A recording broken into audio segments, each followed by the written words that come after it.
Howdy, and welcome back to Adventures in iPhone Photography here at Hossedia.com. Today we're going to look at processing the image you see here using Snapseed, but before we do that, let's thank our sponsors. This week's episode is brought to you by Big World Little Lens, the complete guide to iPhone photography. You can find it in Apple's iTunes bookstore for your iPad here. And if you don't have an iPad, you can get it at the link below that'll work on all your devices. So you can flip through the book very easily on your iPad, go to the chapters, taking pictures, organizing your images, various app recommendations, workflow recommendation, lots of tips and tricks, all the gear you need, videos showing you how to process images in the darkroom, building your own camera, and using as well extending your Instagram, and a gallery of images that were photographed with an iPhone throughout the world, and where they were taken, as well as the apps that were used to make them. Again, that's Big World Little Lens, the complete guide to iPhone photography. Alright, let's get into today's lesson. What we're going to be doing is taking this image, a little shack outside of Hana, Hawaii, on the island of Maui, and turning it into this image. Now in this process, I do want to talk a little bit about the how-to, but I also want to talk a little bit about the why. This series isn't always about touching this or clicking that. It's more about the creative aspects and the decision making that went into the capture as well as the processing. So let's get into it. So like I said, we're going to be working with Snapseed on this image. As you noticed, it's a black and white image, so the first thing we're going to do is a black and white conversion. To do that, I'm going to go ahead and touch on the black and white module and open up the black and white converter. One thing I do want to point out, again, I'm doing this on my iPad, just makes it easier for my fingers and a little more real estate to show you what we're doing here. But because Snapseed's so similar to the iPhone, you can do it on your iPhone just the same. Some of the icons might be in a different spot, but pretty much identical. So the first thing I want to do is, I guess my creative decision and goal is to really make that shack, which is the subject in my image here, stand out a little bit from its surroundings. So I'm going to do that using two different modules. Maybe three. We'll see. So the first thing I want to do is use one of the color filters here.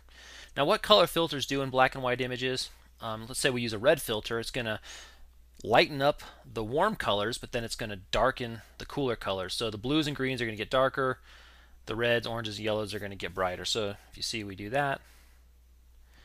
Trees got darker, the roof got lighter, but if we use the green filter, the trees got lighter, the roof got darker. Well, I like the green filter because it is making that roof dark. It's kind of making that shack stand out. But what it's doing, though, is lightening up the surrounding flora, the grass, the trees, things like that. So we'll deal with that in a later step. But for right now, I use the green filter, and then I can go in and again swipe up and down to choose my parameter in Snapseed from previous lessons, or left and right to adjust their values.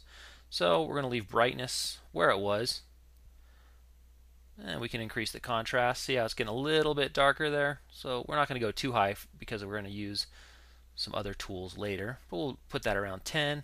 And I normally don't add grain. If you want to add grain, you can see what it does. I usually like my images pretty clean.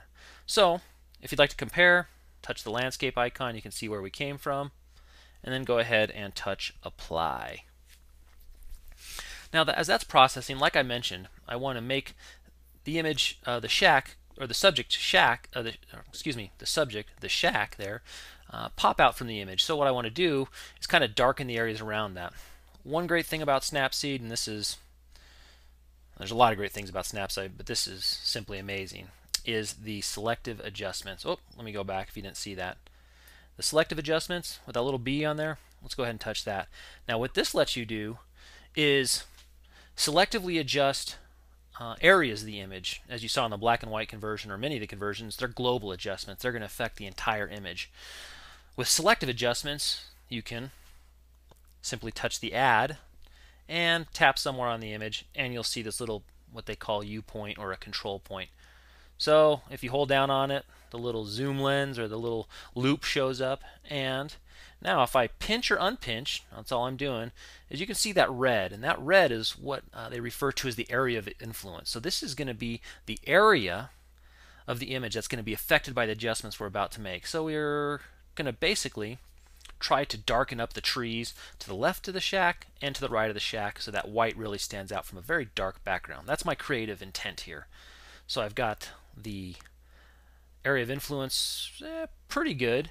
And so as you see that B there, if I move up and down on the image now, I can adjust its brightness, contrast, and saturation just like I could with a global adjustment. And then if I move left or right, I'm going to either increase or decrease its value. So what I want to do here is darken it. So I've chose the brightness, and I'm going to go to the left and darken those trees way up.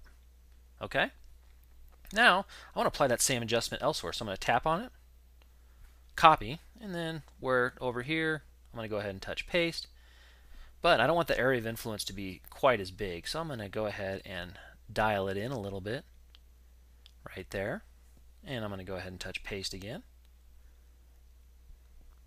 Pinch again, make it a very small area of influence. But the idea you get is to darken the surrounding areas. I'm going to go ahead and touch up here, paste,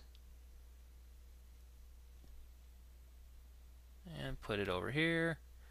And paste there. So we can go ahead and compare what we've done. In effect, we've kind of darkened the trees around this shack and allowed the white old shack to kind of pop out of the image. So I think we're okay there. Now the next thing we can do is bring out some character in that image. If you want to hide the control points, go ahead and touch the eyeball there and you can hide your control points and then release it to bring them back. So next we're going to go apply.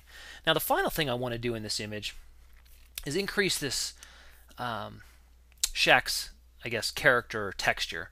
And one thing you can do to do that is use the details module. Go ahead and touch there. And instead of choosing sharpening as the parameter, we don't want to sharpen, we want to increase its structure. So I've selected structure by swiping up, and I'm going to go to the right and increase it. Maybe not that much, maybe 30 or so. Again, we can compare. There you go. What we've done, let's bring it down just a bit because it's lightening up those trees. There we go. So there we go. And go ahead, hit apply, and we are done. So if you want to see what you've done to your image, if you're on an iPhone, you can just touch on the image to compare the previous version. If you're on the iPad, touch the compare icon, and you'll see where we came from and where we are at.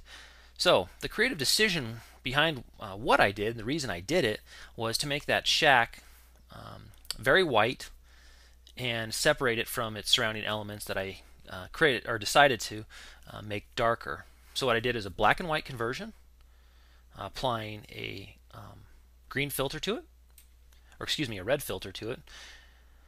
But what happened was much of the foliage was lightened, so then I went into the selective adjustments, darkened the foliage around it, and then went into the details module and increased the structure to bring out some character. So again, I hope you enjoyed today's adventure, and we will see you out there on the creative frontier.